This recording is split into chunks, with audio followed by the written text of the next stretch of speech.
2025 ஃபுட்பால்ல ஒரு முக்கியமான வருஷம். பிகாஸ் ட்ராஃபிஸே பார்க்காத பிளேயர்ஸ் அண்ட் கிளப்ஸ் பல வருஷம் கழிச்சு ட்ராஃபிஸை ஜெயிச்சிருக்காங்க. ஃபர்ஸ்ட் நம்ம எல்லாருக்குமே தெரியும் ஹாரி கேன் அண்ட் அவரோட கர்ஸ் பற்றி.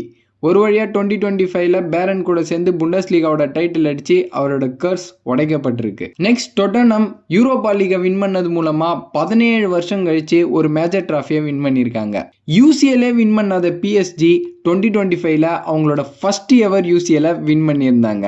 நியூ காஸ்டில் கரபோ கப்பை வின் பண்ணியிருந்தாங்க. கிட்டத்தட்ட 70 இயர்ஸ் கழிச்சு ஒரு மேஜர் ட்ராஃபியை வின் பண்ணியிருக்காங்க. கிட்டத்தட்ட 90 இயர்ஸ் கழிச்சு யூனியன் செயின்ட் ஜிலோயிஸ் ஜூபிலர் ப்ரோ லீகை வின் பண்ணது மூலமா அவங்களோட டிராஃபி டிராட்டை முடிச்சிருக்காங்க. பிஎஃப்சி கோப்பா இட்டாலியா வின் பண்ணது மூலமா 51 இயர்ஸ்ல அவங்களோட ஃபர்ஸ்ட் மேஜர் டிராஃபியை வின் பண்ணியிருக்காங்க. கிட்டத்தட்ட 91 இயர்ஸ் கோ ஹெட் ஈகிள்ஸ் ட்ராஃபியே இல்லாம இருந்தாங்க. ஸோ ஃபைனலா கேஎன்விபி கப்பை அவங்க வின் பண்ணியிருக்காங்க. விஎஃப்பி ஸ்டட்கார்ட் டிஎஃப்பி போக்கில் வின் பண்ணியிருந்தாங்க. அது மூலமா 18 இயர்ஸ்ல அவங்களோட ஃபர்ஸ்ட் டிராஃபியை ஜெயிச்சிருக்காங்க. ஸோ ஃபைனலாக ட்ராஃபியை வின் பண்ணாத கிறிஸ்டல் பேலஸ் 2025ல எஃப்ஏ கப்பை வின் பண்ணது மூலமாக அவங்களோட ஃபர்ஸ்ட் எவர் மேஜர் ட்ராஃபியை வின் பண்ணியிருக்காங்க.